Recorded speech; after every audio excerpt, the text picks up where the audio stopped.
Hello guys! Hello! This is for Air Signs, Gemini, Libra, and Aquarius. Welcome dito sa aking channel. Kapalaran 888. Welcome. Alamin natin kung anong messages. Alright. First card natin is Seven of Swords. Next is Five of Wands. Seven of Swords and Five of Wands.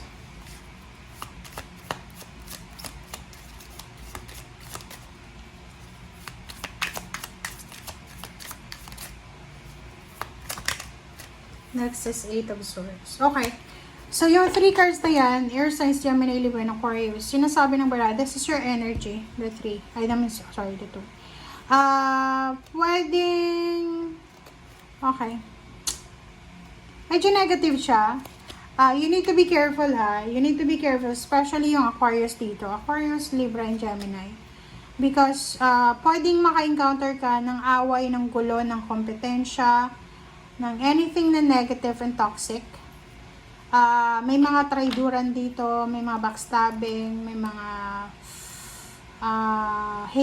haters, ganyan. And nakikita ko na it's because of that, pwede kang makaramdam ng restrictions and entrapment. So, ang ibig sabihin niya, umiwas tayo sa gulo o sa sitwasyon na ma-involve ka sa mga third party, sa chismis, diba? Like, halimbawa yung mga magkakaibigan kayo sa GC normal yan ngayon. Pag nakikita mo nang nagchichismisa na sila, mag-out ka na, mag-exit ka na, kasi may iwasan mo. Pwede mong mabasa yung chismis nila, but hindi mo parang wala kang sasabihin, okay? And stop then collaborating, talking sa mga taong matataas yung pride, yung ego. Kasi pwede kang baliktarin. And dun sa mga sinungaling na tao, mag-iingat ka. Okay. King of Pentacles. Pera. Mag-iingat ka, Air Signs, Gemini, Libra, and Aquarius, sa pakikipag-deal, sa pakikipag-collaborate, or pakikipag-associate sa mga scammer. Yung may mga history ng scam, yung may mga, especially mga nakulong na magnanakaw, ganito, or yung mga nadispalko, yung mga kasong estafa, tama yun, kailangan mong umiwas sa mga taong ganyan. Alright, next is King of Swords. Yung direction mo din, parang sinasabi ng barahan na maging careful tayo, maging aware tayo sa mga journey na tinatahak natin. Kasi minsan, di ba, like parang literally yan. Halimbawa, nagja-jogging ka, tapos dumaan ka sa village, tapos may mga aso, tumatahol. Hindi naman pwedeng mag-stay ka dyan, di ba, habang sila tumatahol. So, you need to do something para tumigil sila, and then makapag-move on ka na sa pagja-jogging mo. So, yung King of Swords mo, yung direction mo, ikaw yung magde-decide nun. It's either hahayaan mong maging toxic yung environment mo, or it's either hahayaan mong maging, anong tawag doon? Hahayaan mong maging alipin ka ng sama ng loob, parang ganyan. Okay, Knight of Cups. This is emotion. Parang nakikita ko sa'yo dito, iwasan natin masyadong magtitiwala sa mga gustong manligaw sa inyo, sa mga third party na yan, sa pera, sa pakikipagnegosyo, sa pangungutang, ganyan. So, umiwas kayo. Victory and success. There's a recognition, awards, rewards. Parang nakikita natin dito na makakatanggap ka ng balita, ng communication, na ikaw ay na-appreciate ng boss mo, ng someone, parang ganun. So, this is future. So, sinasabi ng baraha, ihanda mo yung sarili mo kasi magiging sobrang pagod ka. Magiging sobrang busy ka. Kasi di ba, pag na-promote ka, pag nadagdagan yung sweldo mo, pag nag-overtime ka, okay, malaki yung sweldo mo kasi overtime ka ng overtime, pero magiging busy ka rin. So, magiging pagod ka. Okay lang yun. Okay? Okay, 6 of Wands.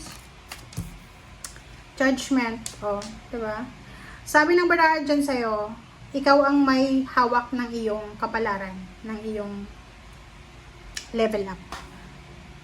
Ibig sabihin, nakadepende yon sa judgment mo, nakadepende yon sa'yo, sa sarili mo, kung gusto mong maging asensado, kung gusto mong maging mahirap, kung gusto mong magtiis, kung gusto mong maging maaluwa yung buhay mo, parang gano'n. So, nasa kamay mo yun.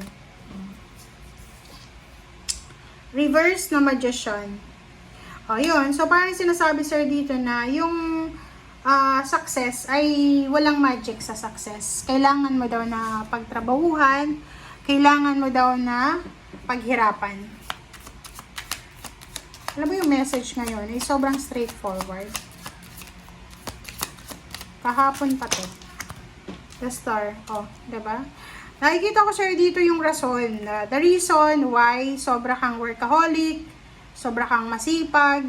Kasi ang dami-dami mong pangarap sa buhay. Maraming kang gustong bilhin. Marami kang gustong ma-achieve. Gusto mong patayo ng bahay. Gusto mong magkaroon ng magandang kasal. Gusto mong bumili ng sasakyan, ng business, makapag-travel around the world, ganyan, ganito.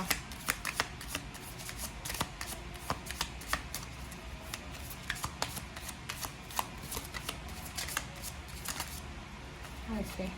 So, 5 of Swords. Sinasabi ng bara sa'yo na may kailangan kang i-give up. Ano ba yan? 9 of Cups. Para daw sa emotional na fulfillment mo, para sa 101% na kaligayahan mo emotionally, may kailangan kang i-give up. Parang may kumukontrol ba para maging 101% na happy ka sa relationship mo. So, yun. Pag-isipan mo mabuti kasi yun yung sinasabi ng barahan na kailangan mo daw i-give up. Tingnan natin yung 5 of Wands. Ano ba yung 5 of Wands? Strength. So, you need to be strong, courageous, kasi hindi mo maiiwasan yung competition, away, misunderstanding, ganyan. Kasi nasa tao yan eh. May mga tao talaga na i-trigger ka. So, you need to have peace of mind. Parang sinasabi ng bara sa'yo dyan na hindi mo maiiwasan yung gulo, hindi mo maiiwasan na makahanap ng kaaway, matrigger yung emotion mo. So, you need to control your emotion. Huwag natin kontrolin yung ibang tao. Bahala sila sa buhay nila. Kung gusto nilang maging war freak. Basta ikaw, 4 of Swords, you need to meditate, you need to reflect, you need to pray, and unahin mo yung peace of mind mo, okay? And you need to be strong. Okay? Okay lang na, i-let go natin. Yun nga, parang sinasabi ng 5 of Swords na 4 of Cups. So, huwag ka nang maghintay pa na mabago yung sitwasyon. Ikaw na mismo yung mag-withdraw ng iyong emotion. Kung yung mga away, gulo ka na may encounter, yun, alisin mo yung sarili mo sa gulong yan kasi hindi mo deserve yan. Okay? Thank you guys. Bye!